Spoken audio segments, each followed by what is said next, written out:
un petit mot très rapide pour vous raconter en quelques mots l'histoire de l'ABC. L'association elle existe depuis 2011.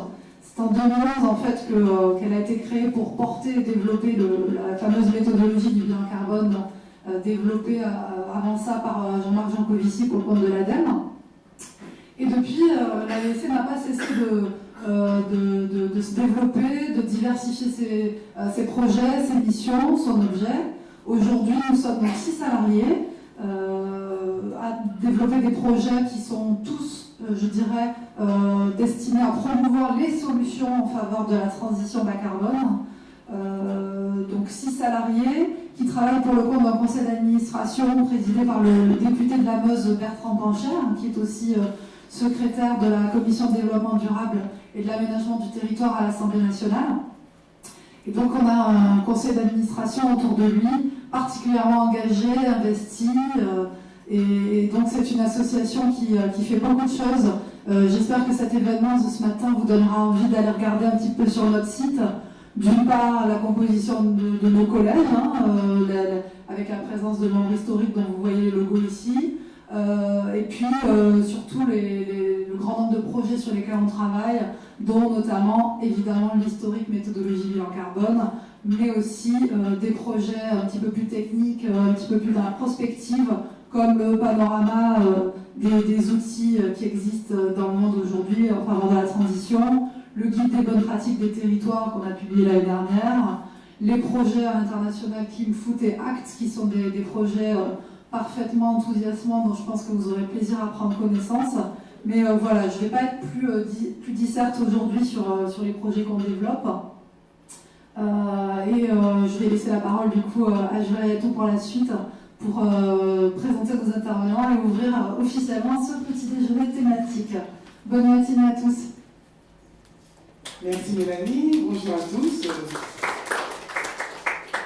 Donc, je tiens d'abord à remercier nos intervenants, donc Claudine Fouchereau pour FRC, Renaud Bétain pour Carbone 4 et Mathieu Jousset pour la Fondation Good Planet. Merci à vous et merci à tous les participants. Donc pour commencer ce petit déjeuner, on va également le co-animer avec le GRS. Donc j'ai à mes côtés Justin Perrault, que je remercie. Il va vous donc présenter brièvement sa structure, donc le GRS. Merci beaucoup. Alors à mon tour aussi, je vous remercie tous d'être venus aussi nombreux, mine de rien, si tôt le matin. Avec le petit déjeuner, c'est agréable, mais quand même, bel effort. Merci aussi à l'ABC d'avoir pensé au GRS pour co-animer cette matinée. Et pour ceux du coup qui, certains connaissent apparemment, mais le GRS, ceux qui ne connaissent pas, en 2 mots, on est une ONG de développement, Solidarité Internationale, qui est spécialiste des questions énergétiques depuis plus d'une 40aine d'années. Donc pour des raisons historiques, on est basé à Aubagne, dans le sud de la France, à côté de Marseille. Et donc je vous ai mis quelques chiffres pour l'année 2007 pour vous donner une petite idée. Mais donc voilà, le GRS, grosso modo, c'est une dizaine de pays. Donc depuis 40 ans, on s'est développé dans les régions que vous voyez, Asie centrale, Asie du Sud-Est, Afrique de l'Ouest. Et toujours sur des thèmes liés développement des énergies renouvelables, efficacité énergétique, accès à l'énergie, lutte contre la précarité énergétique, ce qui nous a poussé aussi petit à petit, donc voilà nos thèmes historiques, ce qui nous a poussé de plus en plus à réfléchir à tout ce qui est changement climatique, impact carbone et développement économique, bas carbone, toujours en accord avec les acteurs et les communautés locales. Et c'est pour ça que dès 2004, et je pense que Renaud reviendra un peu là-dessus dans son intervention sur CO2 solidaire et sur Info Compensation Carbone, puisqu'on a eu l'honneur de l'accueillir au GRS et il a lancé ses initiatives. Donc voilà, on a été les premiers à lancer une plateforme en France de compensation carbone volontaire, CO2 solidaire. Donc là aussi quelques petits chiffres pour 2017. Et on gère encore Info Compensation Carbone avec le soutien de l'ADEME, du ministère de la Transition écologique et solidaire. Donc une plateforme qui a vocation à informer, développer du contenu pédagogique sur ce sujet qui est parfois complexe de la compensation carbone, qui n'est pas toujours évident à faire comprendre, et on essaye de le rendre le plus accessible possible. Donc voilà quelques petits exemples de ce qu'on peut faire au GRS sur ce thème de la compensation carbone et qui explique qu'on soit là ce matin pour co-animer cette matinée avec ABC. Voilà, je vais laisser Joël Riatou introduire. Merci Justin. Alors, donc, le sujet, c'est bien la compensation carbone. Je vais vous introduire quelques éléments de contexte. Donc, la compensation, il faut le prendre dans une logique de réduction, donc une étape qui est indépendante d'autres étapes précédentes, qui sont éviter et réduire. Donc, on a la triptyque éviter, réduire, puis compenser. Donc, la compensation doit avoir lieu en dernier, et essentiellement sur des émissions résiduelles incompressibles, donc qui sont inévitables pour chaque projet, chaque activité, pour tout lié à chaque activité humaine. Donc, les émissions de gaz à effet de serre, principalement en 2017, là je vous ai mis les chiffres, les émissions ont atteint 461,1 mégatonnes de CO2 équivalent sur l'année 2017. Alors que l'objectif était 437 mégatonnes de CO2 équivalent. Donc là, on a déjà un écart qui est dû au fait qu'on n'a pas réussi à atteindre notre objectif. Ensuite, la compensation, qui est concerné par la compensation? Donc si on remonte de manière historique, les prémices de la compensation remontent au mécanisme qui était lié au protocole de Kyoto. Donc le MOC, la mise en œuvre conjointe, le MDB et les échanges de quotas. Donc c'était plutôt pour une première fois quelque chose de réglementé, mais qui concernait quel type d'acteurs? Plutôt des États. Et petit à petit, ces dernières années, on a vu se développer une compensation volontaire, donc qui amène d'autres acteurs sur le terrain, des entreprises, des particuliers, des collectivités. Donc pourquoi est-ce que d'autres acteurs s'intéresseraient à la compensation? Voilà derrière tous les enjeux qui vont être s'intéresser au marché carbone, faire des choix en termes de projets, de choix de consommation. Et comment réduire? Alors essentiellement la compensation, quand peut-être le mot va le développer, c'est la compensation basée sur la séquestration. Donc ne pas confondre la compensation basée sur la séquestration et les émissions évitées qu'on met en œuvre à travers des projets.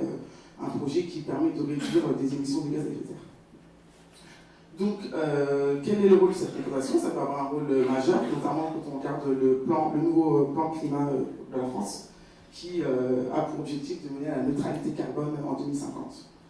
Donc, il faut d'une part tenir les objectifs et réduire les émissions résiduelles et incompressibles. Donc, la compensation va jouer un rôle majeur dans l'atteinte de cet objectif. Et quel autre rôle peut avoir la compensation au niveau international, au-delà du territoire? Ça, je vais laisser Justin vous dire quelques mots dessus. Merci. Voilà, donc compensation carbone, ça devient, tout ce qui touche au changement climatique, aux émissions, devient un sujet global, donc un enjeu international. Le protocole de Kyoto, comme vous le savez, arrive un peu à bout de course, son bilan est plus que mitigé. Et il y a un nouveau texte qui est en pleine négociation, c'est l'accord de Paris, dont un des grands moments de la COP24 sera l'adoption d'un programme de mise en œuvre de cet accord. Et avec des objectifs, on l'espère, assez ambitieux, puisque, vous l'avez entendu, le rapport du GIEC nous incite à atteindre la neutralité carbone avant 2050, autour de 2050 vraiment au plus tard, et développe 4 scénarios. La compensation volontaire aura certainement un rôle à jouer pour réussir à atteindre ces objectifs. Donc ça sera quelque chose à suivre lors de la COP24 qui arrive début décembre et voir toutes les négociations autour de l'article 6, le fameux article 6 de l'accord de Paris, puisque c'est là que la majorité des sujets autour de la compensation seront abordés. Donc vous avez là un petit contenu du site Info Compensation Carbone à ce sujet-là. Et cet été, l'ONG Forest Trends a aussi sorti son rapport annuel sur la compensation. Et elle nous dit que l'année qui vient de s'écouler a été record et qu'il y a des très très bonnes perspectives à l'avenir, notamment au sujet de l'aviation civile internationale, qui n'est pas encore couverte par des mécanismes obligatoires de compensation des émissions. Donc il va se passer beaucoup de choses dans les mois à venir. Mais c'est aussi beaucoup de flou comme pourront peut-être nous le dire nos intervenants, il y a beaucoup de choses encore à clarifier, tout n'est pas encore très clair. Donc que ce soit pour des observateurs ou des acteurs de la compensation carbone, il y a encore beaucoup de choses à regarder. Et puis voilà, donc au niveau français, aussi où on en est, on voit de plus en plus qu'on s'éloigne de nos objectifs d'émissions, donc quelques petites questions à se poser sur notre stratégie, et je crois que c'est là-dessus que va démarrer l'intervention de Claudine pour I4C. Si je ne me trompe pas. C'est ça ? Je te laisse prendre la parole, Claudine. Merci. Bonjour à tous. Du coup, j'ai combien de temps juste pour être sûr de ne pas trop dépasser 10-15 minutes. Ah ok, c'est ce que je pensais ça. Donc moi je vais vous présenter un projet en fait qu'on a monté au sein d'I4C. Déjà deux mots sur I4C, c'est l'Institut d'économie pour le climat, c'est une association, il y a peut-être une slide là-dessus. Association loi 1901 qui a été fondée par la Caisse des dépôts et l'Agence française de développement. Ça s'appelait CDC Climat, il y a un petit jeu de mots. C'était CDC Climat Recherche avant, pour ceux qui connaissaient, c'est devenu une association. C'est en fait un think tank qui a pour but d'accompagner les décideurs privés et les décideurs publics dans la transition écologique. Et notre expertise, nous, elle est vraiment sur les outils économiques et financiers. Et donc on a 3 leviers, on est une équipe, on est 25 dans l'équipe à travailler sur, on couvre tous les secteurs de l'économie. Et on a, moi particulièrement, je m'occupe du secteur agricole, mais voilà, tous les secteurs sont couverts. Et on a 3 leviers d'action. C'est d'une part fournir de l'expertise donc sur les instruments économiques et financiers qui existent et qui peuvent inciter, faciliter la transition. Ça passe notamment par des publications qui sont systématiquement publiques et sur notre site. Par de la formation, on organise des formations en entreprise ou plus grand public ou des cours en école, université. Et contribuer au débat public, ça passe par ce genre d'intervention par exemple. Et on anime aussi et on propose des conférences sur ces thématiques-là, si on rassemble un maximum d'acteurs concernés par les questions. Alors, peut-être avant de passer directement au vif du sujet, donc l'objectif là, de mon intervention, c'est de vous présenter un outil qu'on a mis en place et qui est maintenant porté par le ministère de l'Environnement, qui vise en fait à certifier la réduction d'émissions, de la séquestration carbone par des projets d'atténuation. En fait, l'objectif c'est de certifier ces réductions d'émissions, de les quantifier, de les certifier, pour pouvoir les valoriser derrière. L'objectif c'est de valoriser une externalité positive qui est la réduction d'émissions ou la séquestration carbone dans les sols. En introduction, ça a été rappelé, donc on a des objectifs assez forts au niveau mondial, on a des objectifs assez forts, sûrement pas assez forts, qui pourront être évalués au niveau européen, et on a au niveau européen pour l'instant 2 pieds dans la politique climatique, un pied qui concerne les industries, secteur énergétique avec le marché européen d'échange de quotas, où là c'est les installations qui ont une contrainte réglementaire sur leurs émissions, et puis il y a le reste, ce qu'on appelle les secteurs diffus, qui comprend agriculture, transport, bâtiment, déchets, qui n'ont pas de contraintes réglementaires propres. C'est les États qui ont un objectif et qui doivent s'assurer, mettre en place les conditions pour que les objectifs soient atteints. Et donc en France, on a ce qu'on appelle la SNBC, Stratégie nationale de la carbone, qui va fixer des trajectoires en fait, pour les différents secteurs. Pour le secteur du Sud, c'est des trajectoires indicatives, il n'y a pas de contraintes réglementaires réelles pour les acteurs de ces secteurs, mais c'est des orientations qui vont aider à piloter les actions à mettre en place pour atteindre ces objectifs climatiques. Et donc nous, l'outil qu'on a développé, qui s'appelle le label Carbone et que je vais présenter, c'est vraiment un outil au service de la SNBC. L'objectif, c'est de mettre en place un outil incitatif qui va aider les acteurs des secteurs diffus à réduire leurs émissions pour atteindre ces objectifs nationaux. Alors, Donc, ah, il n'est pas ici. Non. Non, c'est ça. Bon, tant pis, j'avais une slide qui ne veut pas qui disait, donc en fait, pourquoi on a voulu créer un cadre de certification carbone en France, c'est parce qu'en fait on se retrouvait dans une situation en 2012 où il n'y avait plus aucun cadre pour certifier les émissions.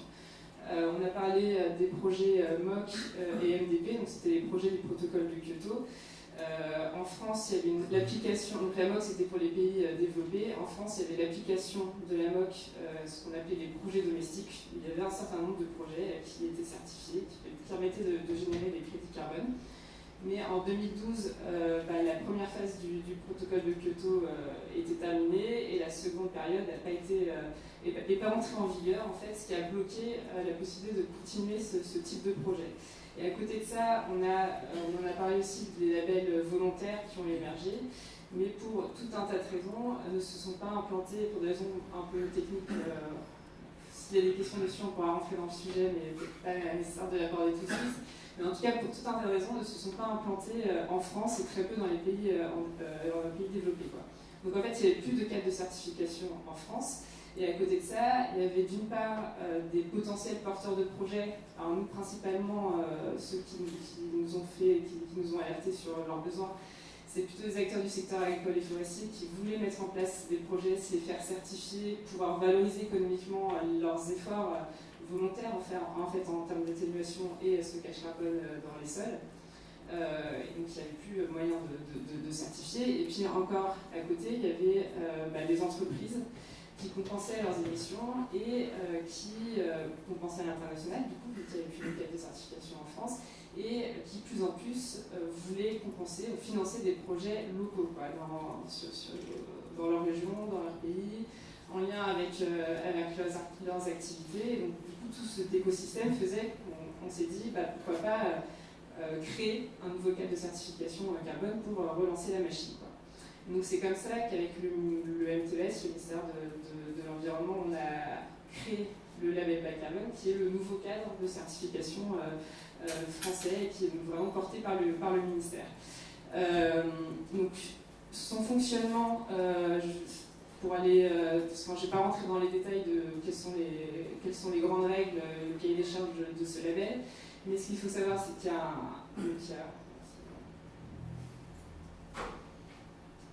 donc il y a le label bas carbone en fait qui donne les grandes lignes, c'est un cahier des charges en fait qui explique les procédures, donc qui peut porter un projet, qui peut développer des méthodes, comment se fait la validation des projets, comment se fait la vérification des projets, qui tient le registre des réductions d'émissions, etc. et qui donne les grandes lignes sur comment on rédige les méthodes carbone. Et les méthodes carbone, c'est ce qui va expliquer comment on calcule les réductions d'émissions ou la séquestration au carbone dans le cadre d'un projet d'atténuation. Donc les grandes lignes, ça va être comment on établit le scénario de référence, comment on démontre l'additionnalité des projets, parce que l'objectif, c'est vraiment un outil incitatif qui a pour objectif d'aller plus loin que ce qui est déjà fait. Donc un des objectifs de cet outil, c'est de réduire au maximum l'effet d'aubaine. Et donc il faut démontrer que les projets sont additionnels et donc plus loin non seulement que la réglementation, mais aussi de la tendance des pratiques courantes, quoi. Comment on gère l'incertitude scientifique, surtout sur les secteurs agricoles et forestiers, il y a quand même de fortes incertitudes quand on calcule la réduction d'émissions, mais c'est pas forcément un problème, ça veut pas dire qu'il faut rien faire, c'est pas parce qu'on ne sait pas complètement bien calculer qu'il faut rien faire. Par contre, le label explique comment gérer cette incertitude, comment se passe la vérification, comment gérer le risque de non-permanence pour les projets de séquestration en carbone, etc. Et donc, du coup, de ces grandes règles découle un certain nombre de méthodes qui peuvent être proposées par n'importe qui peut couvrir n'importe quel secteur, qui peut avoir n'importe quel périmètre, dès l'instant qui respecte les grandes règles du label bas carbone. Donc, à titre illustratif, les premières méthodos qui ont été déposées, en fait, là au ministère et qui devraient être validées d'ici la fin de l'année, concerne les méthodes de... si tout se passe bien, s'il n'y a pas plus de retard qu'il y en a déjà eu. Mais bon, pour l'instant, c'est un objectif que le M2S, sur lequel il semble confiant, donc on va partir là-dessus. Donc il y en a une sur une méthode de boisement, reboisement sur le secteur forestier, donc une méthode vraiment forêt, et une méthode portée par l'Institut de l'élevage, qui est une méthode en fait multi-levier sur la filière bovin. Donc ça peut être, pour vous illustrer du coup que les méthodes ça peut être vraiment très diverses, une c'est vraiment du reboisement, et l'autre ça peut couvrir plantation de haies, changement d'alimentation animale, gestion améliorée des prairies, gestion améliorée des végétations. Enfin, c'est vraiment une méthode multi-levier qui va couvrir tous les leviers d'atténuation à l'échelle d'une exploitation agricole, quoi. Donc on pourrait aussi imaginer des méthodes à l'échelle territoriale, ça peut être sur d'autres secteurs que le secteur agricole et forestier. Alors, tout ça pour dire que c'est très ouvert. L'idée c'est vraiment d'inciter l'innovation et les démarches terrain. C'est pas d'avoir des grandes règles et des normes de projet qui s'appliqueraient à tout le monde, c'est vraiment de faire remonter des idées terrain. Et en fait, le développement de méthodologie et le portage de projet est ouvert à tous, sachant que c'est pas si simple de développer une méthodologie et c'est pas si simple de porter un projet, et que souvent c'est à des échelles assez agrégées. Enfin, par exemple, dans le secteur agricole, il faut un nombre. C'est pas un agriculteur qui va porter une méthode, ça c'est évident, et c'est pas non plus un agriculteur qui va monter un projet. C'est des groupements d'agriculteurs, soit qui se regroupent entre eux, soit ça peut être porté par une chambre, soit par une coopérative, soit par un institut, enfin peu importe, mais en tout cas ça peut pas se faire. Il faut un effet seuil quoi, pour que ça puisse avoir un intérêt de mettre en place ce type de démarche, quoi. Donc voilà, donc il y a cette première méthode qui devrait être validée normalement si tout se passe bien d'ici la fin de l'année. Donc les premiers projets pourront démarrer en 2019. Donc ces projets pourront se faire certifier leur impact climat et vendre ces réductions d'émissions à des entreprises qui souhaitent les acheter. Sachant que, peut-être petite précision avant de conclure, donc c'était vraiment, l'idée de ce label est vraiment venue de la demande en compensation carbone sur des projets français, sachant que en fait c'est un cadre de certification carbone, c'est un cadre de monitoring, reporting, vérification des réductions d'émissions. Et ça peut s'appliquer à plein d'autres choses que la compensation carbone. La compensation carbone, ça va être une première piste de financement pour ces projets-là. Il y a de la demande. Il y a des entreprises qui souhaitent compenser, donc tant mieux, autant en profiter. C'est une source de financement pour ces projets. Après, il y a d'autres choses à imaginer. Une fois qu'on est capable de quantifier les réductions d'émissions, de quantifier l'impact d'un projet sur le climat, on peut dire que ça peut être utile à d'autres choses. Par exemple, les réflexions qui sont en cours, c'est pour le secteur agricole, je parle de ce que je connais le mieux, c'est la réforme de la politique agricole commune, où il y a un changement de paradigme on va voir ce que ça va donner, mais en tout cas qui a été proposé, qui est passé d'obligation de moyens à obligation de résultat. Quand on passe à obligation de résultat, il faut pouvoir évaluer le résultat et l'impact. Donc ce type d'outil qui va permettre de calculer l'impact climat de projet peut être utile pour driver, pour flécher des subventions, par exemple. Et on peut imaginer aussi d'autres choses. Tout ça pour dire en tout cas que la compensation carbone, c'est pas une fin en soi, c'est une première source de financement en tout cas pour ces projets à court terme. Et pour finir, un petit point calendrier. Donc le label bas carbone est sorti en consultation publique en juillet, et donc si le calendrier est respecté, il devrait être sorti d'ici la fin du mois. Et donc une fois qu'il est sorti, la DGC nous a dit encore hier qu'ils étaient confiants. Donc c'est au cabinet, normalement c'est imminent. Ou début novembre, mais normalement c'est vraiment dans les jours qui viennent. Donc voilà, et donc une fois que ce label est sorti, encore une fois n'importe qui du coup pourra proposer une méthodologie qui répond aux critères du label. Les premières méthodos, j'ai dit, devraient être validées d'ici la fin de l'année, donc les projets devraient être opérationnels en 2019. Et voilà pour les éléments de calendrier. Ouais, j'ai j'ai oublié de changer les dernières slides. Vous pouvez quand même contacter Benoît si vous avez des questions. Merci. Merci beaucoup Claudine pour ce point. Donc on va suivre dans les jours, les mois, peut-être pas les années qui viennent, mais quand ça arrivera en tout cas, ce label de la carbone. Donc merci beaucoup pour cette petite présentation. On va maintenant écouter Renaud Bétain qui va revenir sur peut-être un regard plus général sur la compensation carbone, ses évolutions au regard des expériences passées, et puis aussi un peu parler de ce que tu fais à Carbone 4 sur Net Zero, et voilà, donc tu vas pouvoir développer un peu tout ça. Je te laisse prendre la parole là. Merci beaucoup, et merci pour cette invitation. C'est vrai que c'est très chouette ici. Ouais, on est très à l'aise. Alors en effet, moi je vais partager avec vous mes 10 ans dans ce petit cercle de la compensation carbone volontaire qui nous vient quand même du réglementé, c'est-à-dire de Kyoto, en arrivant au GRS, dont je reste totalement fan. Et si vous ne connaissez pas le GRS, il faut aller voir ce qui se passe. 40 ans au service des populations les plus défavorisées et les premières touchées par les changements climatiques. Donc je mets une petite touche d'équité dans la lutte contre les changements climatiques. Vous allez voir, ça a du sens dans mon propos vis-à-vis de la réhabilitation de la compensation. J'ai tout de suite été en charge du programme CO2 Solidaire, qui était le premier programme francophone. CO2 Solidaire me parlait le moins possible de compensation carbone et en fait parlait de solidarité climatique, c'est-à-dire réduction des émissions de notre empreinte carbone ici, associé à un soutien au développement bas carbone là-bas, dans les pays du Sud. Solidarité climatique, c'est aujourd'hui un mouvement avec des ambassadeurs, Nature et Découverte, Maison du Monde, mais aussi la ville de Paris, Bleu Blanc Cœur, et puis surtout un mouvement de mobilisation des citoyens. J'ai très vite fait le constat qu'il manquait d'éducation, allons-y franchement, sur la compensation.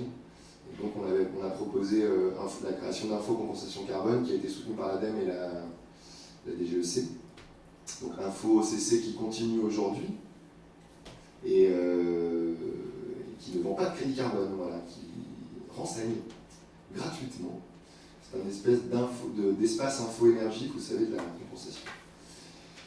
Et depuis un an, je travaille donc pour Carbone 4, qui a 10 ans d'expérience dans la mesure et l'accompagnement dans la réduction des émissions, du conseil pur et dur, aucune activité de vente, d'achat, de revente de crédit carbone. On a une impartialité totale vis-à-vis de ces sujets-là.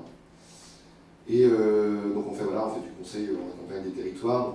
On travaille notamment à l'écriture de 2 nouvelles méthodes dans le cadre du label bas carbone. Une avec notre partenaire Remade qui fait de la reconstruction de téléphone. Donc on travaille sur l'écriture d'une méthode de seconde vie des appareils électroniques.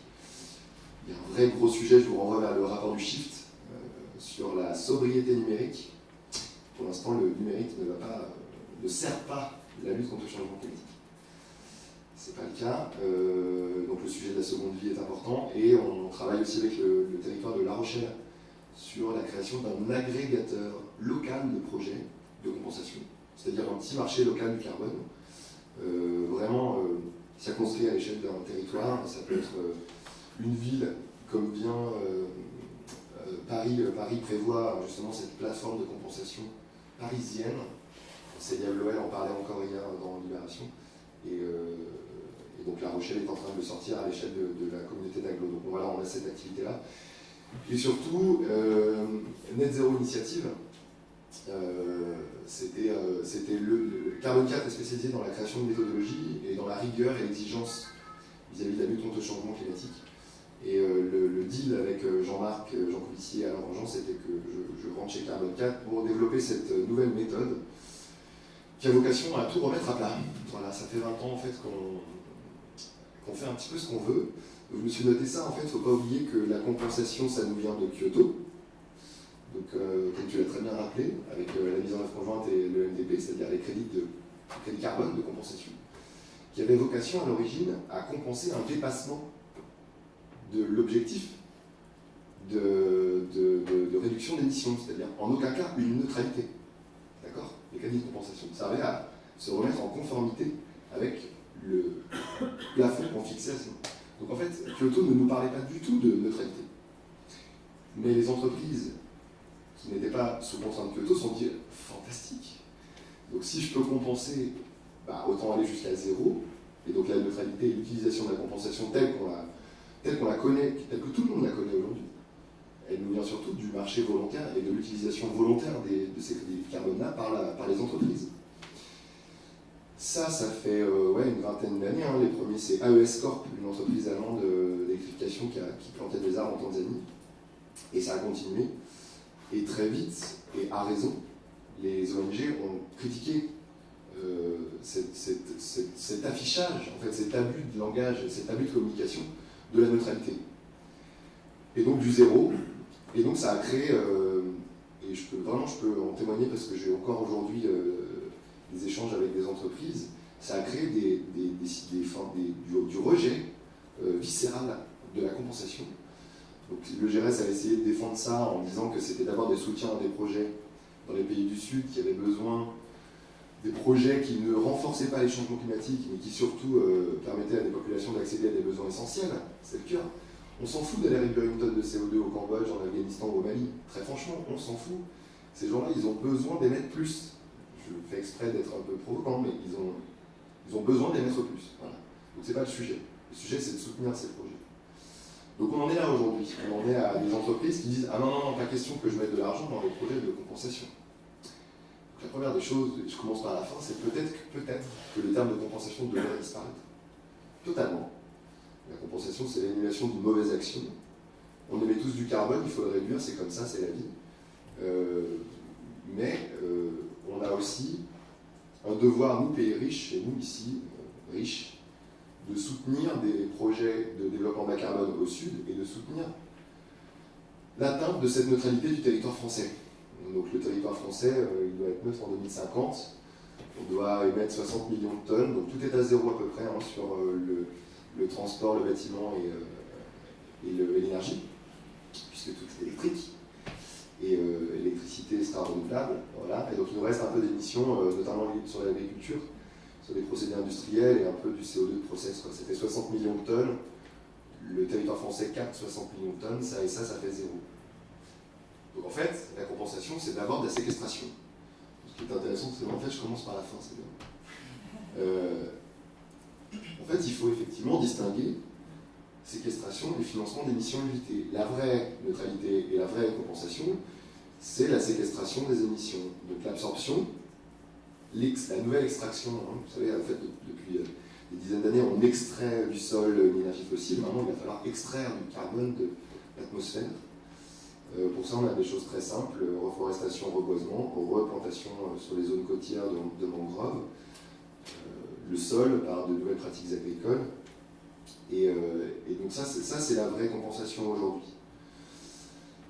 À l'échelle mondiale, elle ne pose pas de problème. Ça, c'est l'accord de Paris qui le dit à travers l'article 4. On doit atteindre cette neutralité carbone-là, cet équilibre entre les émissions anthropiques et les puits. Dans la seconde moitié du siècle, Valérie Masson-Delmotte dit, avec le rapport 1,5 degré, la neutralité carbone en 2050, c'est ne pas dépasser 1,5 degré. La neutralité d'ici 2075-2080, c'est 2 degrés. Voilà, c'est ça les chiffres qu'il faut retenir. Donc ce qui est difficile, et c'est ce qui nous a amené à travailler avec Net Zero Initiative, c'est décliner cet objectif de neutralité qui ne pose aucun problème à l'échelle mondiale, ça ne fait pas débat en fait, à l'échelle d'une entreprise. Quel est le périmètre d'engagement d'une entreprise quand elle se dit neutre en carbone? Quelles sont ces émissions de réduction prouvées? Et donc là, j'ai plein de voix qui me reviennent dans la tête depuis 10 ans, qui sont mais il faut réduire avant tout, il faut réduire. Mais oui, ok, il faut réduire, mais comment on le prouve? Et ben, il se trouve qu'aujourd'hui, il y a des méthodologies et des cadres qui permettent de le prouver. ACT en fait partie. Donc il faut s'appuyer sur ces cadres, il faut s'appuyer sur des objectifs conditionnés à la réalité scientifique, et je pense au Science-Based Target du CDP. Donc il faut s'appuyer sur ces cadres-là pour prouver qu'il y a une réduction des émissions, pour enfin arriver à la compensation. Et pourquoi seulement en dernier recours à la compensation? Si on n'appelle plus ça la compensation, mais on commence à parler de contribution, de mécénat de participation, d'émergence, d'un nouveau modèle de décarbonation de l'économie, pourquoi on le prendrait qu'en dernier recours? Pourquoi Danone attendrait 2050 ou 2030 pour soutenir des bons projets portés par le GRS ou d'autres, ou pour acheter les crédits issus des projets du label bas carbone? Il n'y a pas de raison en fait. Voilà.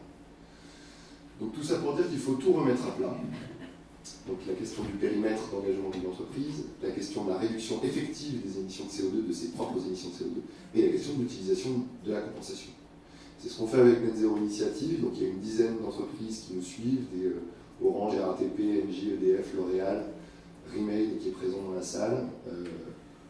Et on s'appuie sur un conseil scientifique avec Benoît Leguet, Richard Baron, Dimitar Nikov de la DGEC, Anne Bringot, on a des gens du GRET aussi, des gens de la Caisse des dépôts, et on réfléchit à une nouvelle vision, un nouveau référentiel de la neutralité carbone pour enfin arrêter de décrédibiliser cet objectif ultime qui est le zéro émission net. Les résultats avancent, enfin, les travaux avancent très très bien, on s'approche des résultats, on les livrera à la COP 24 et le travail va se poursuivre en 2019. Voilà. Donc notre sujet à nous, c'est d'apporter de la clarté à cette neutralité-là, qui est indissociable. Je vous parle de neutralité parce qu'elle est indissociable de la compensation. On n'atteindra jamais zéro sans utiliser les puits carbone et les mécanismes de compensation carbone. Donc on va apporter de la clarté, on va articuler tout ce qui existe déjà, on ne vient pas inventer la nouvelle méthode des méthodes. Voilà, ce sera peut-être même pas une méthode, ce sera peut-être une nouvelle architecture, un nouveau référentiel, un cadre. Voilà. On articule tout ce qui se fait, on a pas mal d'entreprises, on en parlait avec Claudine, qui sont paumées en fait. Il y a HAC, il y a SBT, il y a des labels de compensation, il y a un peu de tout et elles sont un peu paumées, elles ont besoin d'une articulation. Et on va apporter de la crédibilité voilà, à cette neutralité et donc essayer de réhabiliter, de redonner un petit peu toutes ces lettres de noblesse à ce mécanisme dit de compensation qui a permis, et je le sais très bien, d'apporter, de changer la vie de centaines de milliers de personnes au Cambodge à travers le tout premier projet de foyer de cuisson amélioré porté par le GRS. On a levé 6 millions d'euros. Vous avez un Cambodgien sur 2 dans ce pays-là qui utilise un foyer de cuisson amélioré aujourd'hui, et qui respire moins de fumée et qui économise de l'argent. Voilà, ça grâce à la compensation. En fait. Donc on l'oublie un peu trop souvent. C'est peut-être une bonne condition pour Mathieu. Ouais.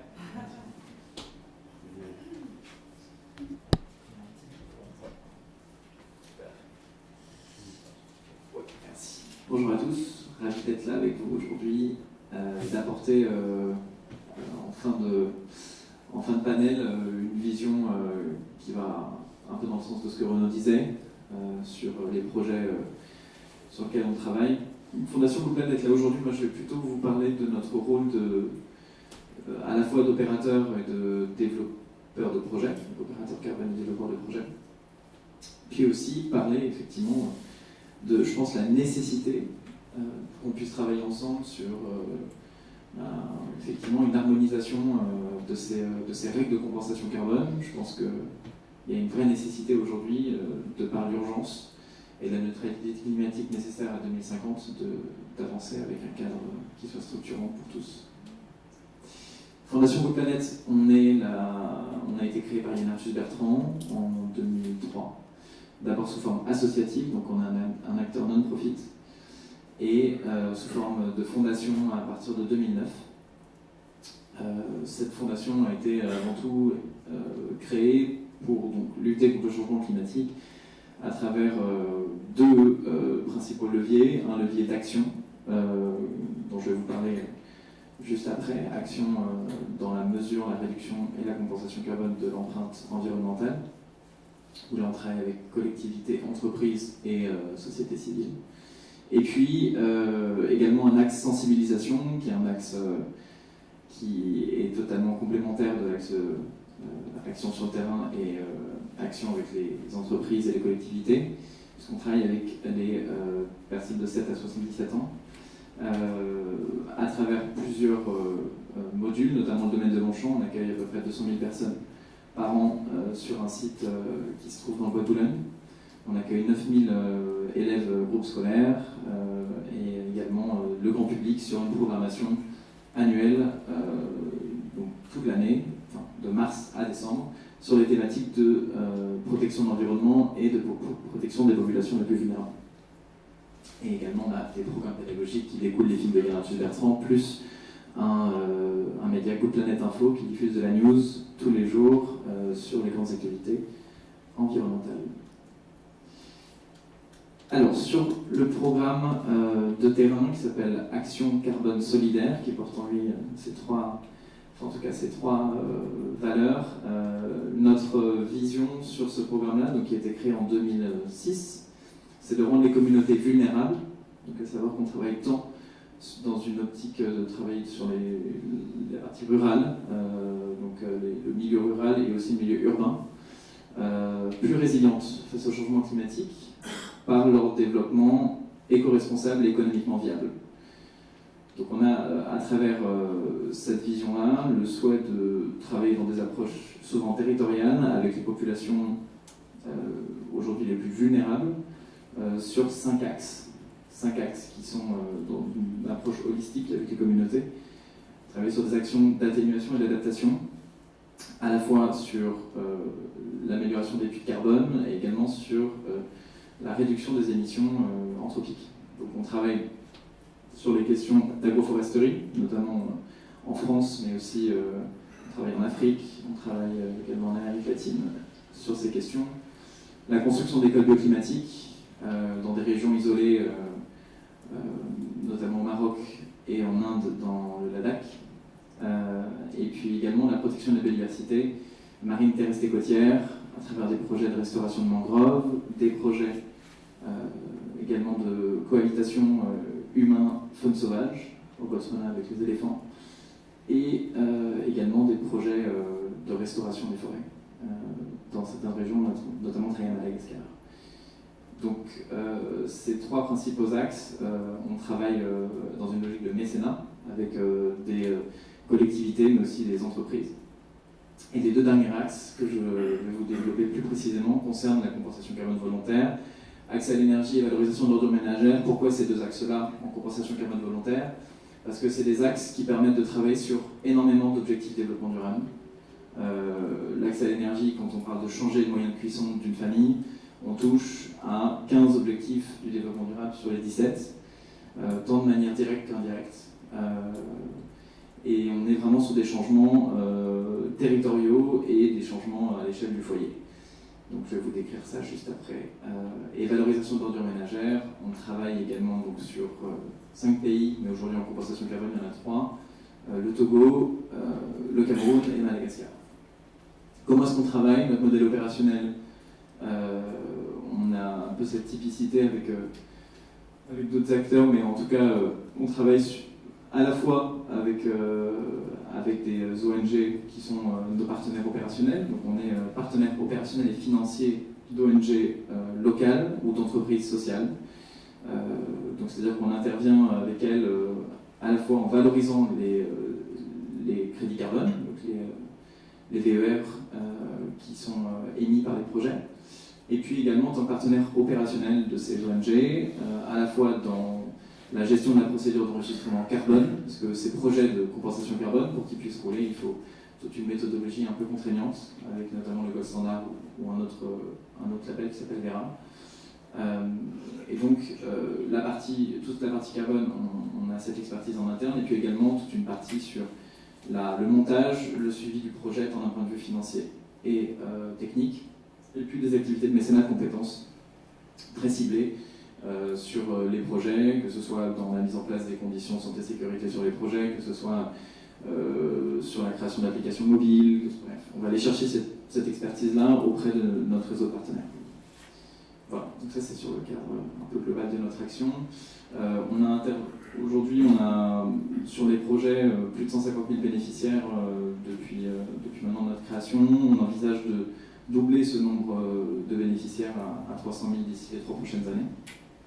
Notamment parce qu'on est très content de pouvoir développer 2 gros projets de biogaz en Inde pour 115 000 personnes en cours avec des partenaires avec qui on travaille intensément sur le déploiement de ces biodigesteurs.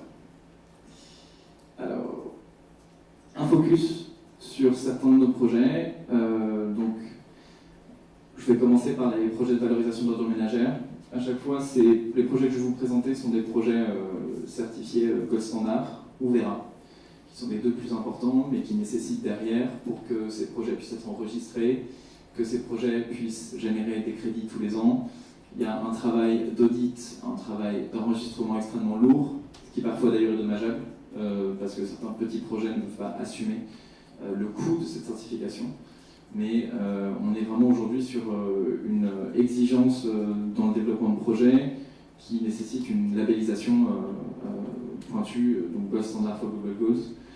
Si on parle de toutes les évolutions des méthodologies en cours, c'est vraiment un gros boulot. Donc sur les projets de valorisation d'ordures ménagères, on travaille donc sur plusieurs villes. On travaille notamment sur les villes de Tchang au Cameroun, on travaille sur Bouaké, on travaille sur Lomé, on travaille sur une ville également au Madagascar, près de Tana, et on travaille vraiment sur la mise en place d'un réseau de pré-collecte en collaboration avec l'entreprise G-Valor, enfin l'ONG G-Valor, et les entreprises sociales locales.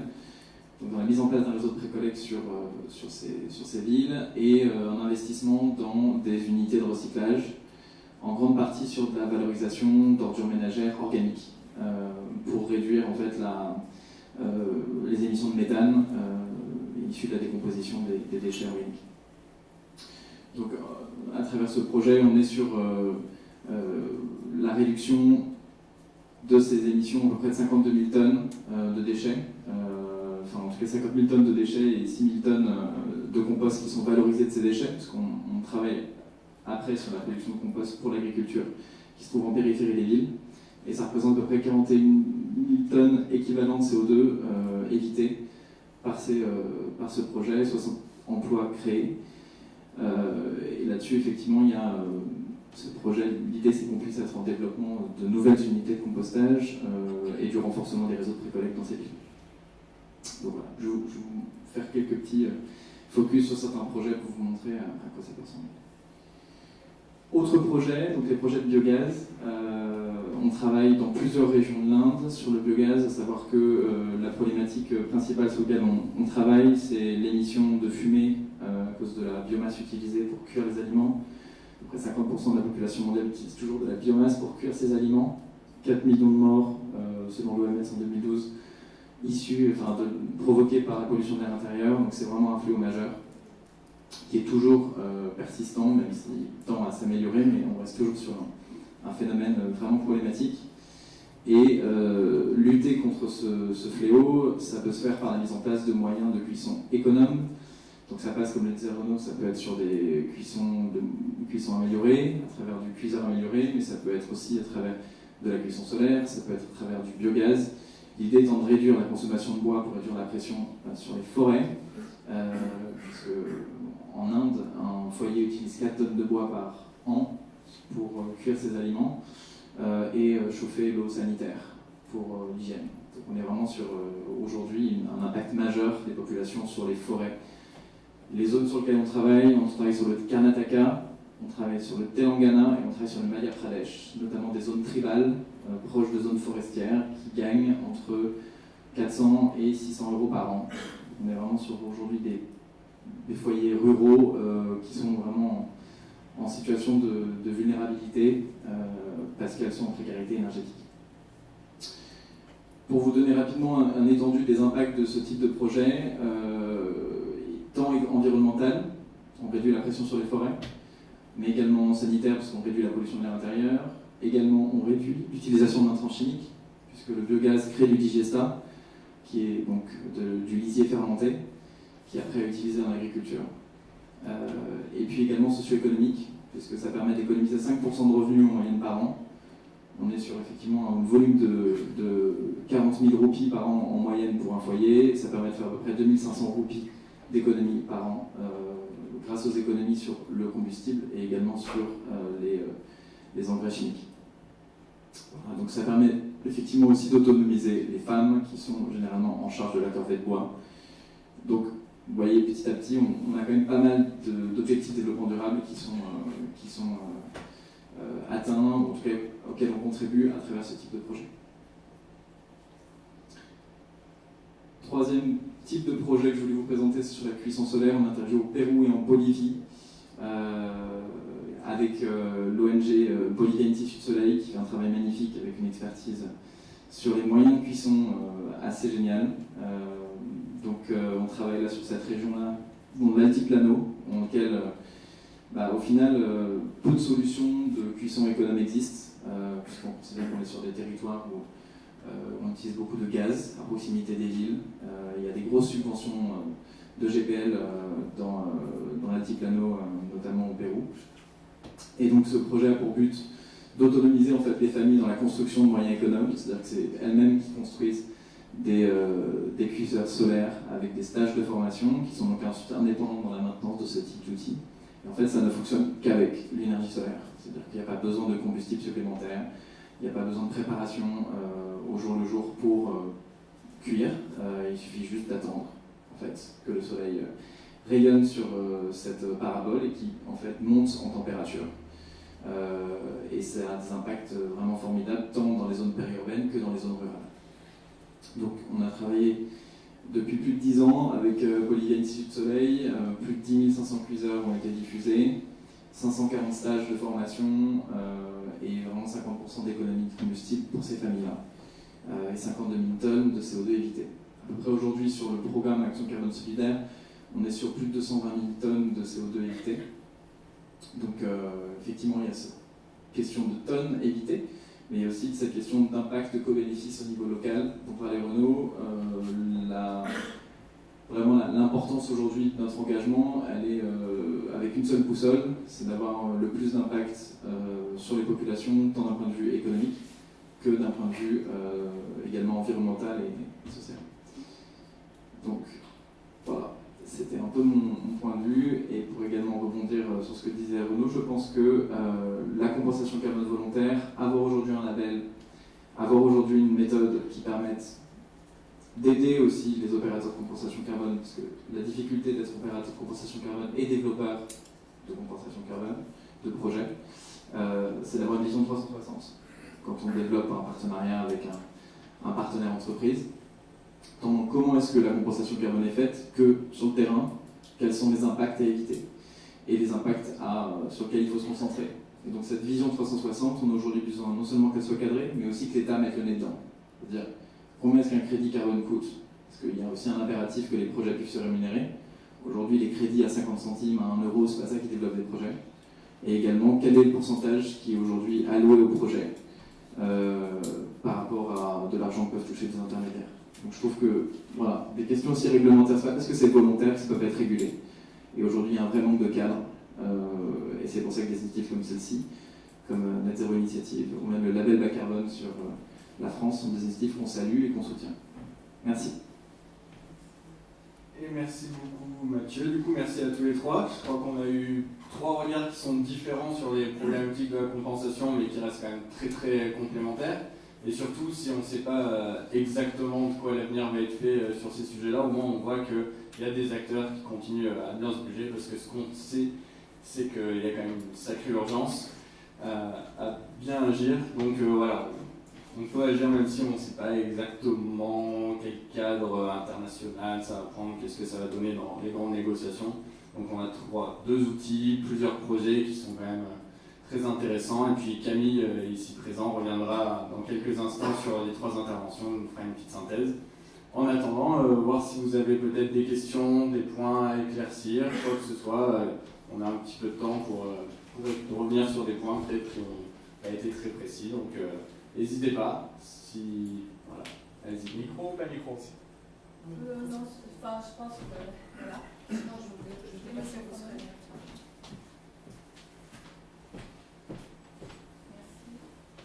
Alors, bonjour, moi je suis profil expert comptable et je réfléchis à une méthode d'intégration dans les états financiers des impacts environnementaux et sociaux. Et tout à l'heure, vous parliez de valoriser les crédits carbone. En fait, notre souci, c'est ça. Enfin, ma question, elle est de 2 niveaux.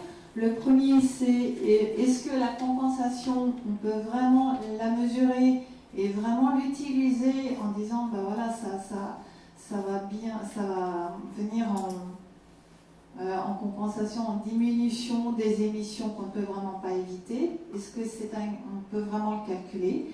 Et vous parlez de valorisation, comment vous faites pour valoriser ce crédit?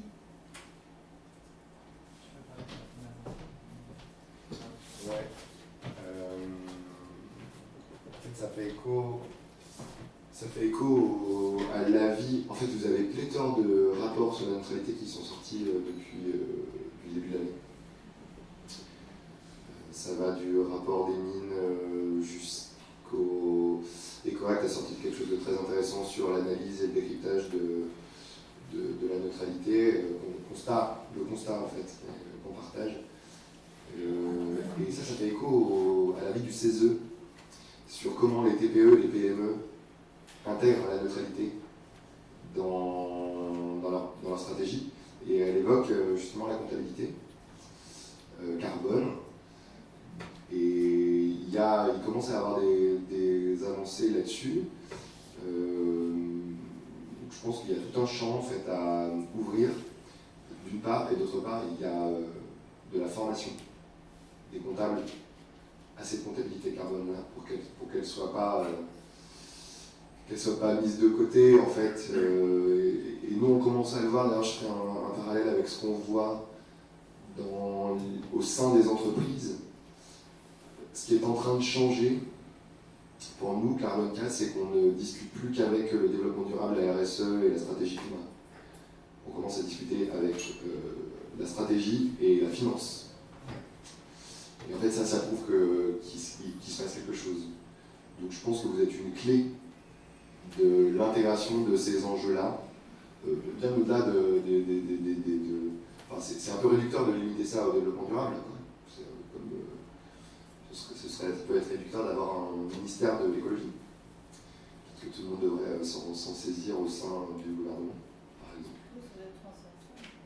Donc voilà, je pense qu'il y a, c'est une vraie bonne question et un tout petit élément de réponse sur le second point. Au moment où j'étais au GRS, on avait des crédits en compte, crédits carbone en compte, valorisés à un prix. Mais quel prix? Parce que sur le volontaire, vous n'avez pas de prix, vous avez un prix moyen. En fait, c'est pas un prix de marché, c'est un prix moyen qui dépend beaucoup de la typologie du projet. Voilà. Nous, sur le GRS, ça se valorisait à quelques euros. Là, si on peut dire un mot sur le prix après. Ouais, ça fait partie effectivement des zones d'ombre de la compensation. Alors oui, pour le premier sujet dont vous avez parlé, je pense qu'il y a une question aussi de comment mesurer la création de valeur. Et donc le fait d'intégrer les questions environnementales dans les comptes, je trouve que ça va dans le sens, si on doit arriver à une neutralité carbone en 2050, il faut accélérer le changement et derrière, si on prend pas en compte l'environnement dans la création de richesse, c'est des choses qui vont effectivement être compliquées. Sur la question du crédit carbone en tant que tel, en fait, un crédit carbone, ça va sur un registre.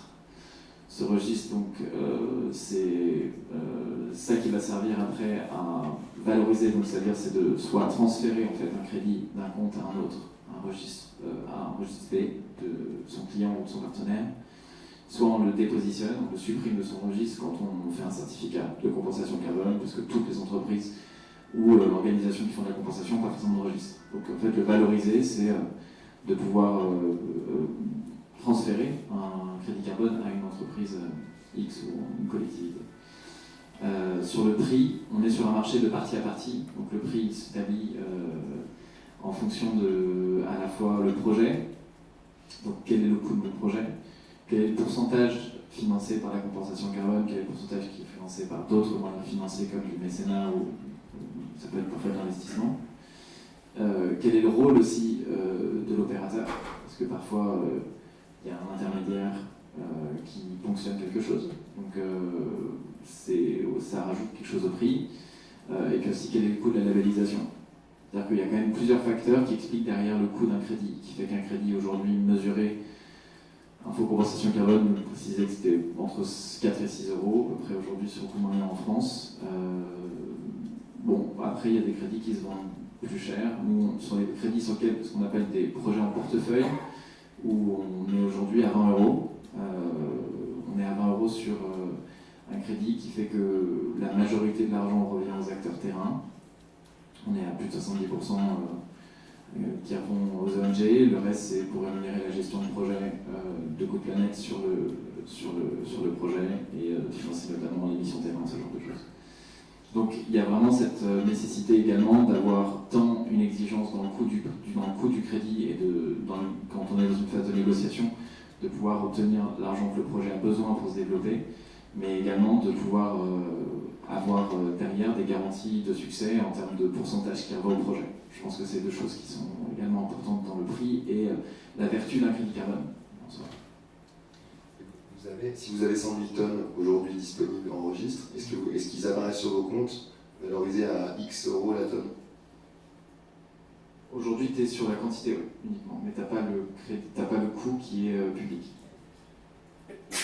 Mais le coût public, nous, il est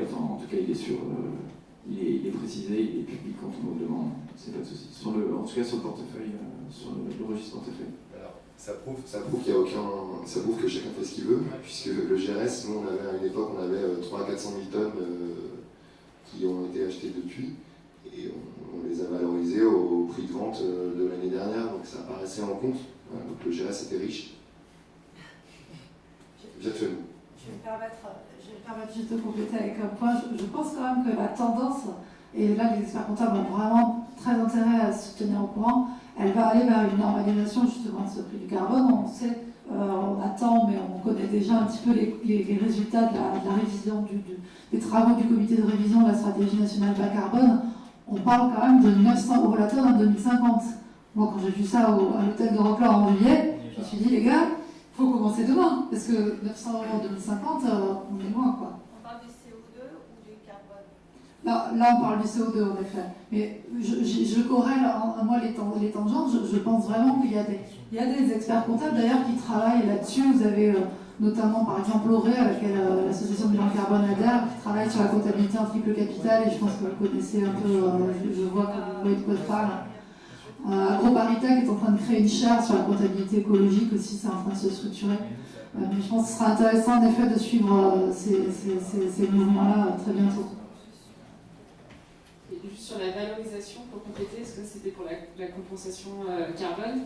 Après, il y a d'autres pistes, pour le secteur. Enfin, je parlais de la PAC, donc là, ça peut être des subventions avec des primes à l'hectare et après, il y a d'autres choses aussi dans le secteur agricole, ça peut être l'aval en fait, qui va acheter plus cher les productions, une prime environnementale qui va après aller jusqu'au consommateur. Au final, c'est le consommateur qui va financer ces projets, quoi.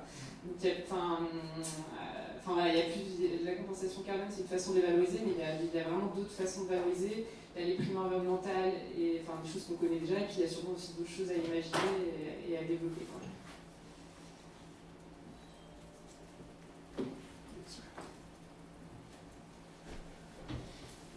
Bonjour, Jean-Baptiste Pétanceau, Société Mathématique. J'ai une question pratique sur le dispositif. Est-ce que le cahier des charges est disponible et si oui, provisoire et quand est-ce qu'il sera définitif? Et de deux, je pense qu'il y a un comité consultatif qui doit valider les méthodes et les projets. Qui compose ce comité consultatif et comment ça fonctionne?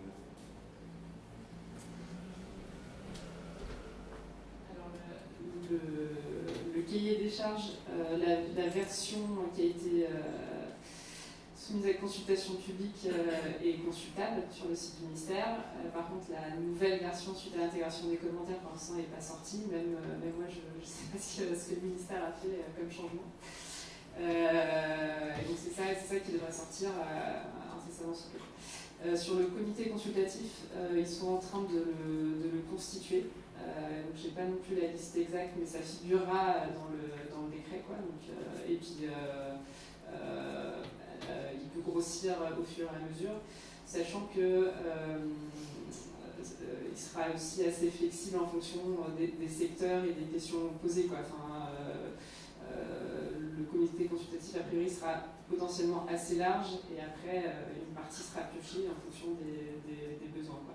Et sachant que bien sûr la règle qui s'applique, c'est pas être juge et partie.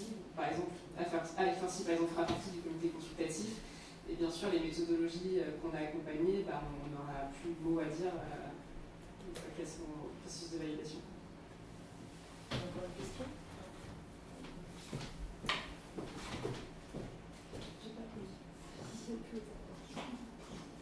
Bonjour à tous, Sophia Garcia de la société RIMED.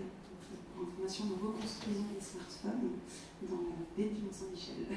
Enfin, dans le Mont-Saint-Michel, hein, mais autour, quoi. Alors, moi j'ai une question pour vous trois peut-être. Aujourd'hui, qu'est-ce qui peut pousser les entreprises à vouloir compenser? Quels sont les moyens qui sont mis en place ou prévus par le gouvernement ou les institutions qui sont dans cette démarche? Et parce qu'il n'y a pas de sanctions ou d'amende pour les entreprises qui ne le feraient pas, évidemment. On n'est pas sur un système punitif, on est sur un système volontaire, ça on l'a bien compris. Mais quels sont les moyens qui vont être mis en place par le gouvernement, les institutions, pour pousser les entreprises à compenser dans des projets, par exemple RIMED est en train de créer, de rédiger sa méthodologie avec Carbon 4, donc Renault qui est là. Et donc on se pose la question, comment vous allez faire pour inciter les entreprises à compenser?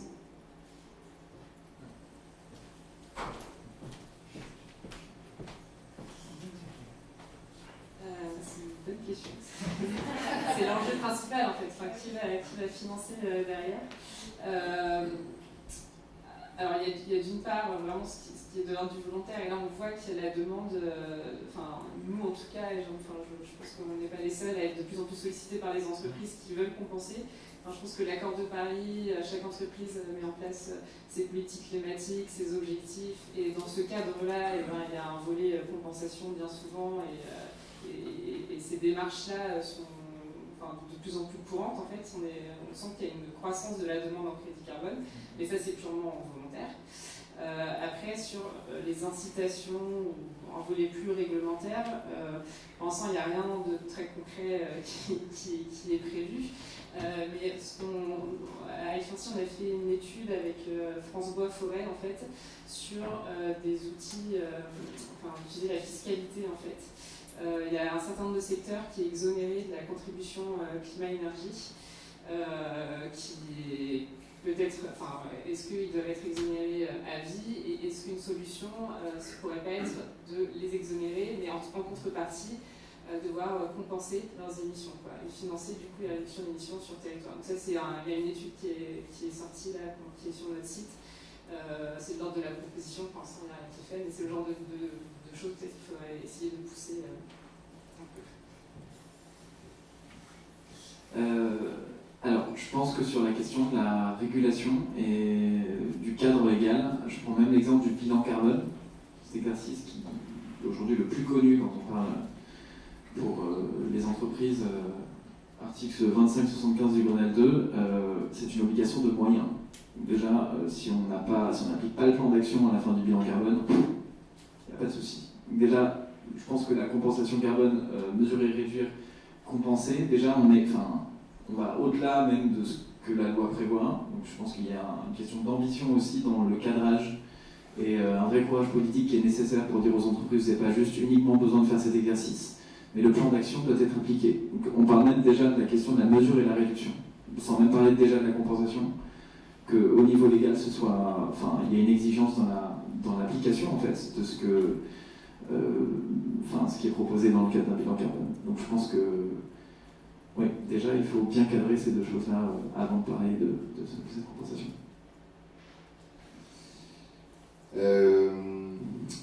Aujourd'hui, vous avez un gros driver des entreprises qui est la notation, notamment via ce qu'on appelle le CDP, qui est un questionnaire en fait. Vous répondez pour savoir si vous avez mesuré, calculé, etc., si vous avez mesuré votre risque. Aussi, on peut parler de la réglementation de l'article 173 sur la mesure des émissions significatives de l'entreprise.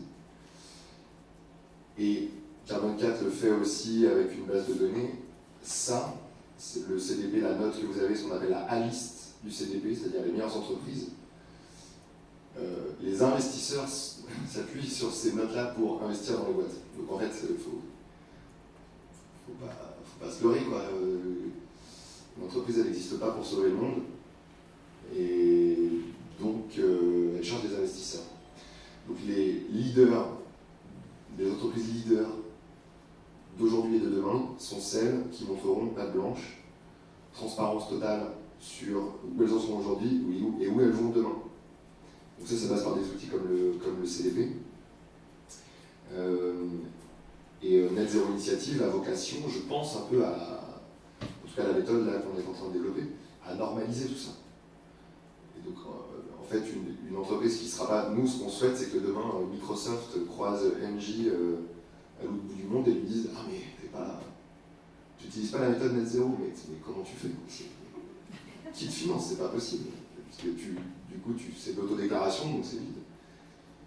Donc je pense que c'est ça qui va amener les entreprises à... Non pas à reconnaître, c'est pas un intérêt à compenser, c'est un intérêt à intégrer la contribution à des projets en France ou au Sud dans toute une politique, toute une stratégie climat. Une stratégie climat qui soit pas que sur un périmètre, mais qui puisse être dans une vision globale d'entreprise, où la compensation carbone, on n'est pas sur un petit morceau, mais on l'envisage globalement dans un projet d'entreprise global.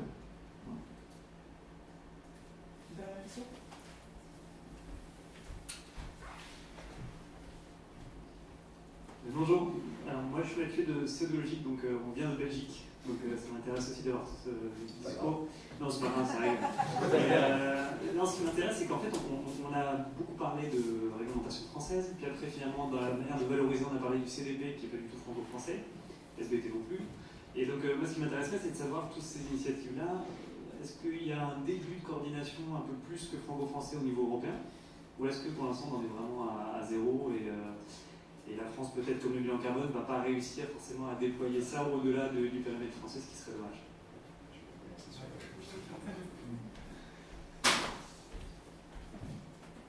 Alors, petit historique, alors je répète ce que dit Jean-Marc. Le bilan carbone, c'est lui qui l'a fait, et c'était le début, et le GFG lui a piqué pour en faire un truc anglo-saxon, voilà. Donc bon, tant mieux, mais bon, si ça c'est l'histoire, moi j'en sais rien, mais si ça c'est l'histoire, quelque part, tant mieux. Mon deuxième point, c'est une anecdote avec EDF, qui est notre partenaire en plus sur Net Zero Initiative. Et la première chose qu'on lui a dit en disant il serait bien de remettre tout à plat, on nous a dit ah, mais dès qu'un anglo-saxon va se pointer sur le même sujet, vous allez vous faire rouler, on ne vous verra plus, etc. Ça, c'est le premier point. Et la Caisse des dépôts nous a dit si c'est pour faire encore un bilan carbone et que ça reste franco-français, c'est pas la peine. Donc, on est allé à San Francisco, on a rencontré tout le monde, on a dit on a lancé une Net Zero Initiative là-bas, on est connecté déjà avec le WBCSD, avec BITIM, c'est-à-dire ces réseaux, le Winning Business, BSR, tous ces réseaux d'entreprises internationaux. Donc voilà, il faut faire ça international, il faut effectivement pas que ça reste franco-français. Mon troisième point, c'est qu'on a des L'Oréal, des Orange et des Engie, et ces gens-là, ils sont internationaux. Voilà. Et mon dernier point, c'est qu'il faut se décomplexer. Donc au début, vu qu'on avait ces retours-là, on se disait ah ouais, il faut pas que ce soit franco-français, il faut absolument que... Puis en fait non, et alors il se trouve qu'en ce moment, on est les seuls aujourd'hui à poser les bonnes questions. Encore une fois, EcoAct a posé du décryptage et de l'analyse, mais on pense qu'il faut aller plus loin que ça, vraiment. Et c'est un travail de recherche avec des entreprises et avec un comité d'experts, donc on est en train de le faire. Et puis si c'est une initiative franco-française, mais qui a vocation à être une référence demain pour toutes les entreprises mondiales, ce qui est notre objectif, tant pis, ça viendra de la France et c'est comme ça. Je vais compléter sur la... Je te remercie d'utiliser ce terme de se décomplexer.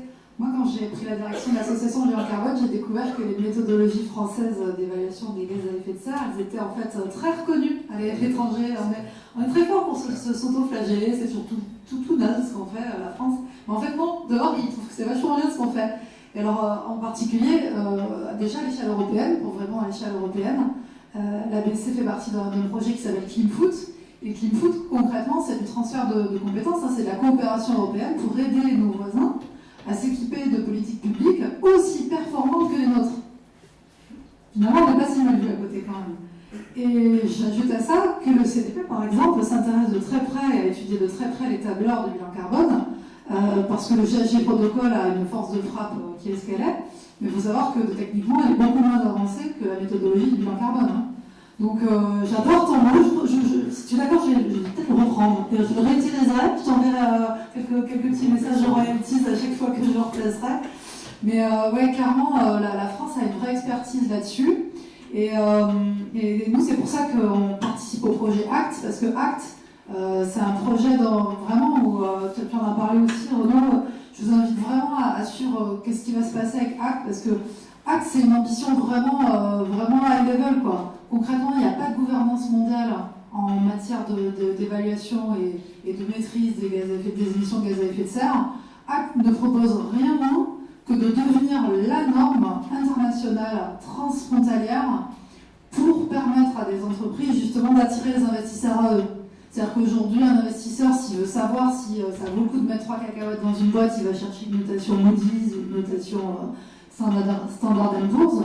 Demain, on espère bien que l'investisseur ira aussi chercher une notation ACT pour savoir si ce que l'entreprise raconte, c'est pas du greenwashing et si effectivement sa stratégie elle est alignée avec la trajectoire des 2 degrés. Alors, il paraît qu'il faut qu'on dise un 5 maintenant, mais je ne sais pas si ça va rentrer très très vite dans la logique, dans le débat public, cette logique de revoir la stratégie. Alors, on va encore rester à 2 degrés si vous voulez bien pour quelques semaines.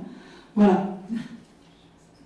Juste pour compléter, sur la partie entreprise, enfin plutôt côté entreprise, démarche entreprise, ça a été évoqué. Et sur la partie projet, nous, dans le cadre du label bas carbone, l'objectif c'était vraiment de répondre à une demande concrète qu'on a perçue en France. Maintenant, ce qu'on aimerait, c'est partager cette expérience avec d'autres pays européens qui ont mis en place, pas forcément exactement le même cadre, mais en tout cas des choses un peu similaires. Je pense aussi aux Anglais avec un cadre un peu similaire pour le coup que sur la forêt, quoi, mais en tout cas faire un partage d'expérience avec les pays européens qui ont porté ce type de projet et qui ont un cadre de certification domestique. Et voir après pourquoi pas avoir un cadre européen commun ou plus. Enfin, c'est un peu la prochaine étape et nous, ça serait en tout cas beaucoup de faire ce partage d'expérience et créer quelque chose de plus européen, quoi.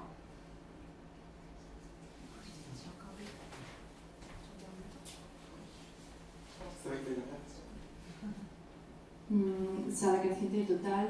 J'ai voulu répondre à ces questions sur un niveau européen, comment les différentes réglementations locales, nationales de chaque pays ont l'influence à niveau européen. En fait, ce qui se passe, c'est qu'en Espagne, par exemple, il y a eu un ISO label bas carbone depuis un bon moment et ça ne marche pas.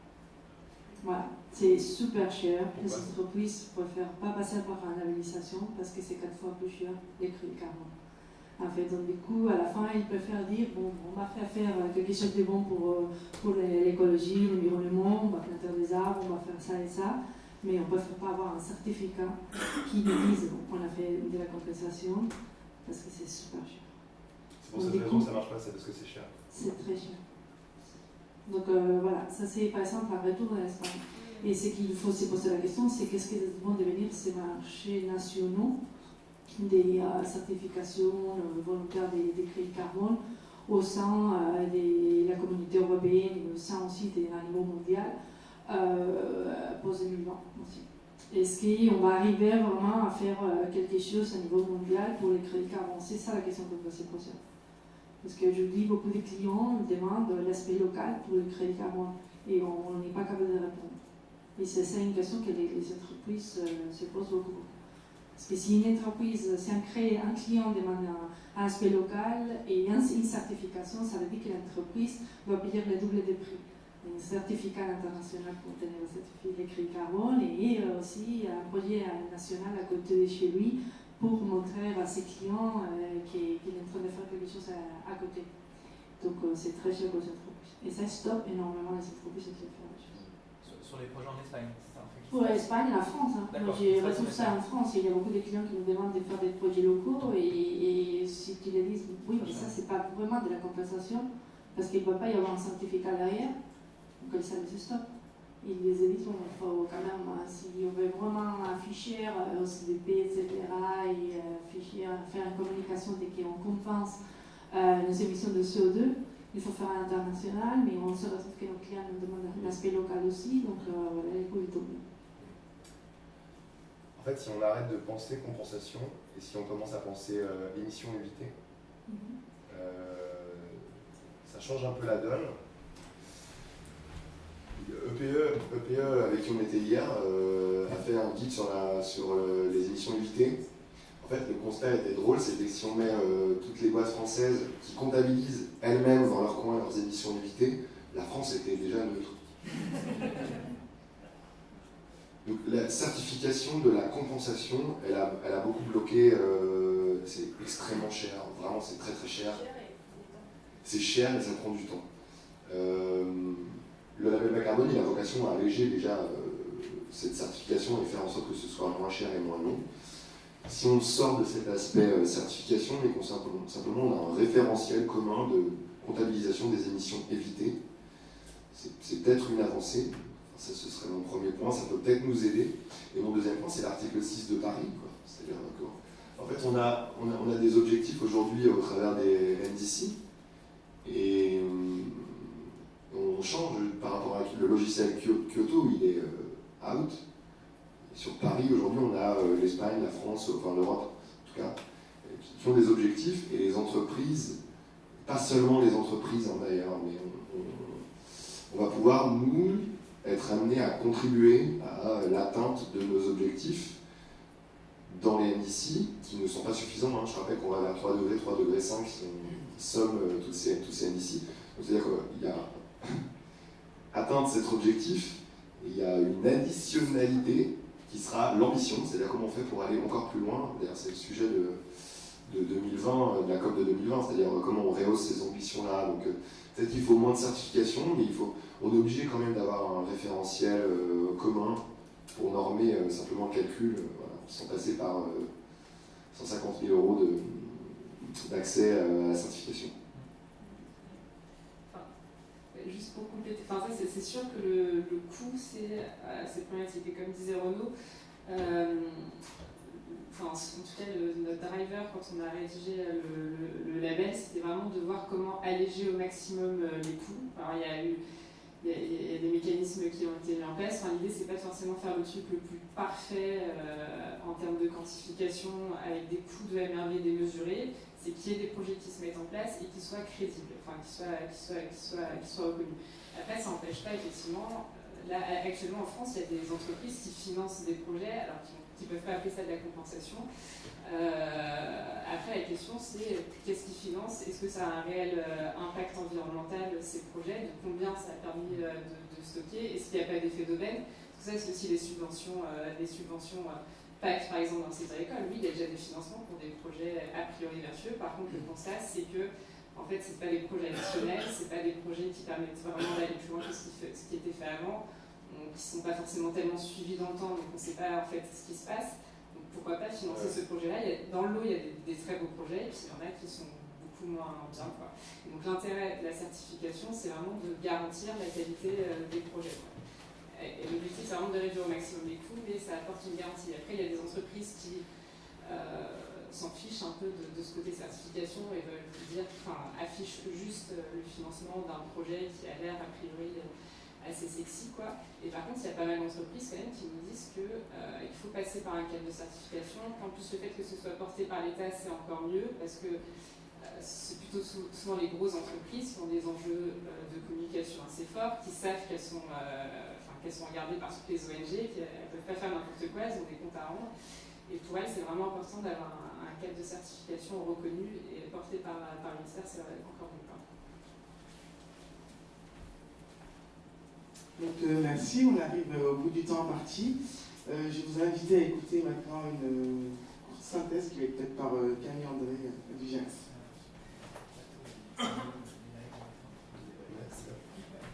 Du coup, je vais faire assez court, c'était très très riche ce matin.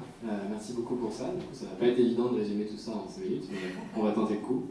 Du coup, je voudrais juste remettre un peu tout ce qu'on s'est dit ce matin dans un contexte climat international. Aujourd'hui, il ne faut quand même pas oublier qu'on a atteint un niveau de concentration de gaz à effet de serre dans l'atmosphère qui n'a jamais été atteint par l'humanité depuis son arrivée sur Terre, on a dépassé les 400 microparticules dans l'atmosphère, et le GIEC nous a rappelé que pour aujourd'hui atteindre un objectif de 1,5 degré, il faut qu'on commence dès maintenant, c'est pas demain, c'est pas dans 10 ans, c'est pas dans 15 ans, c'est maintenant. On a 4 scénarios possibles. Il y en a un qui nous dit quand même qu'il faut qu'on réduise de 75 à 90% nos émissions de CO2, réduire, pas compenser pour l'instant, réduire. Et que si on ne fait pas ça, en tout cas, on va dépasser ces 1,5 degrés. Au-delà de réduire, on va aussi pouvoir, bien entendu, séquestrer. Les deux ne sont pas complètement indissociables. Donc c'est pour ça qu'il faut bien comprendre cet enjeu climatique dans son ensemble, si on veut éviter la bombe climatique. Pourquoi est-ce qu'on parle de 1,5 ? Pourquoi est-ce qu'on parle des 2 degrés ? C'est bien parce que derrière, si on dépasse ce niveau de réchauffement, on va lancer une bombe climatique, une vraie bombe climatique qui va nous donner un point de non-retournement, et là derrière, on ne pourra plus dire, ben voilà, on peut encore agir. Non, ça sera terminé. Donc je suis un peu négatif sur le démarrage, mais c'est aussi pour bien dire que cette compensation, tout ce dont on a parlé ce matin, c'est vraiment le complément parfait à la réduction, à la séquestration. C'est par là qu'il faut qu'on aille aussi. On doit tout faire ensemble. On ne doit pas dire d'un côté, il y a les carboneux qui vont nous parler de leur méthode de compensation, puis de l'autre, il y a le GIEC qui est alarmiste et qui va nous dire voilà, il faut plutôt réduire avant. Non, il faut tout faire ensemble. Si on veut atteindre cet objectif, il faut vraiment tout faire ensemble. Aujourd'hui, à l'échelle internationale, on a pris beaucoup d'engagements. Renaud en a parlé rapidement. Les contributions nationales des différents États qui ont été prises en amont de la COP21, donc avant la signature de l'accord de Paris, qui étaient donc prises sans aucun cadre réglementaire. C'était vraiment des engagements volontaires des États pour parvenir à limiter le réchauffement à 2 degrés. Aujourd'hui, ces contributions, elles nous mènent sur un réchauffement à 3 degrés, on l'a dit, donc on est déjà encore trop loin du compte, encore bien loin des 1,5. Et ces contributions, elles coûtent cher. Moi, aujourd'hui, je suis en train de faire un travail dans le cadre de mes activités au GRS sur l'évaluation des contributions nationales des 17 pays d'Afrique de l'Ouest. Et on est en train d'estimer que, par exemple, au Bénin, pour mettre en œuvre la contribution nationale du Bénin aujourd'hui, ça va coûter 1 400 $ par habitant sur toute la période de mise en œuvre de la contribution. Comment est-ce qu'on met ça en œuvre ? Comment est-ce qu'on finance ça ? Et c'est là aussi que la compensation carbone a un vrai rôle, c'est qu'on ne pourra pas tout financer avec de l'argent public, on ne pourra pas tout financer sans engager tout le monde. C'est bien par la compensation carbone aussi et par la manne que la finance carbone permet de générer qu'on va aller vers cette neutralité carbone et vers rester en dessous du seuil de 1,5 degré. Donc on l'a vu ce matin, il y a plein d'outils qui sont en train d'être développés, des outils français, le label bas carbone, des outils internationaux, des plateformes d'information, tout ça c'est vraiment utile, et quand on voit l'ensemble des choses qui ont été présentées ce matin, on se dit qu'on commence à aller vraiment dans la bonne direction. Ça c'est vraiment très positif. Après, l'exemple de l'Espagne qui a été donné tout à l'heure, j'ai un petit peu compensé mon enthousiasme, mais en tout cas, c'est plutôt bon signe.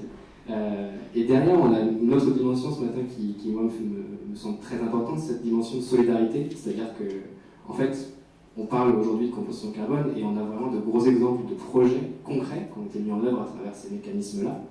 Alors moi, ça m'a toujours un peu choqué parce que quand je suis rentré dans ce petit monde climat, j'ai commencé par une grande marche au Pérou en parallèle de la COP20 où j'ai vu des gens qui portaient des badges avec RED plus barré, qui expliquaient en tout cas, qui semblaient montrer en tout cas que tout ce qui était fait au niveau compensation c'était très très nocif pour eux. Et ça du coup, je me suis posé des questions pour essayer de comprendre le pourquoi derrière. Avec les projets de solidarité, on avait des potentiels bénéficiaires qui eux rejetaient en bloc ces mécanismes carbone. Et en fait on a parlé beaucoup ce matin de ces questions de certification.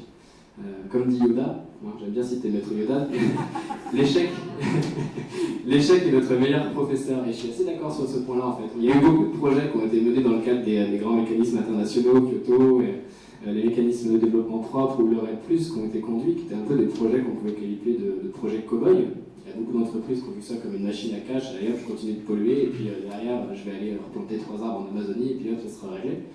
Donc les certifications, elles ne sortent pas de nulle part, effectivement, elles sont lourdes, elles sont lentes, elles sont devenues très chères, mais ces certifications ont aussi permis d'intégrer les dimensions sociales dans cette question carbone, de commencer à prendre en compte les droits des populations. Aujourd'hui, dans les COP, on parle des droits des populations indigènes. Ça, c'est aussi très très important, c'est-à-dire qu'en fait, monter des projets, c'est bien, mais si c'est au détriment de tout le reste, si on commence à mettre le climat tellement en avant que du coup on oublie toutes les dimensions sociales et toutes ces dimensions de respect des populations, on va aussi droit dans le mur.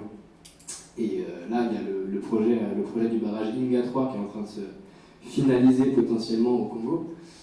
voilà, on peut se poser des questions quand on sait que Inga 1 et 2, les anciens barrages ont provoqué des déplacements de population gigantesques dans ces zones-là. Est-ce que du coup, continuer vers des gros projets comme ça d'infrastructures gigantesques qui sont potentiellement effectivement très réducteurs en carbone et qui peuvent être valorisés au niveau de la réduction carbone, voilà, je pose la question, il faut faire attention à ça. Ces méthodologies, elles ont vraiment une grosse importance de pouvoir faire gaffe, cette vision 360 dont on parlait, de bien comprendre comment cette compensation est faite et c'est quoi exactement qu'on compense. Et du coup, ça m'amène à finir un petit peu sur une dimension plus citoyenne, c'est-à-dire qu'aujourd'hui, je pense qu'on a un peu tendance à laisser la compensation carbone dans les mains des négociations, dans les mains des entreprises, mais on peut tous faire quelque chose aujourd'hui. C'est vraiment très important de se coordonner, de s'informer, de se sensibiliser. Si les consommateurs, si on commençait à mettre des labels par exemple sur les produits qu'on achète en disant ce produit est compensé carbone et qu'on informait les consommateurs de ce que ça veut dire. Aujourd'hui, il y a sur des tablettes de chocolat, des fois c'est marqué « Ah, ce produit a été compensé carbone par… » Qui dans la population sait ce que ça veut dire ça derrière. Aujourd'hui, on n'informe pas assez les gens sur cette dimension-là. Le carbone, c'est vraiment, pour moi, ça a toujours été une sorte de petite boîte noire que certains acteurs maîtrisent avec son langage, ses mots, c'est compliqué. Et il faut vraiment passer le cap et informer les gens. Si les consommateurs commencent à dire moi j'arrête d'acheter des choses qui ne sont pas compensées carbone, de toute façon les incitations elles vont être là, il n'y aura pas besoin de faire des notations ou quoi. Les entreprises elles vont devoir s'y coller parce qu'elles vont plus du tout rien pouvoir vendre. Donc on va vraiment aller vers quelque chose de nouveau. InfoCC, je sais que Renaud y tient particulièrement, a été créé aussi comme ça, c'est-à-dire que n'importe quelle personne qui rentre sur le site InfoCC peut essayer de comprendre, en tout cas s'informer, c'est pédagogique, c'est simplifié.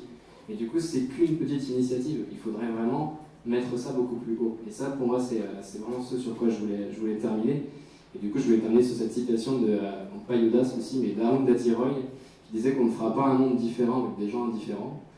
Je suis assez d'accord avec ce point de vue-là. Je pense que si on veut que notre monde change et qu'on arrive à rester sous ce seuil de 1,5 degré et éviter une bombe climatique dont on ne pourra pas maîtriser les conséquences, il faut qu'on arrête d'être indifférent et il faut qu'on s'informe et il faut qu'on se mette vraiment en marche vers la suite.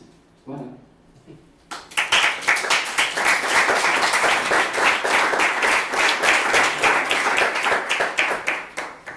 Donc merci à tous, je remercie encore les intervenants et tous les participants. Donc continuez à vous informer à travers les sites web des structures des intervenants. Ils ont parlé de nombreuses publications qu'on peut retrouver sur leur site web ou via leur contact. Merci à tous et bonne journée. Merci pour cette matinée.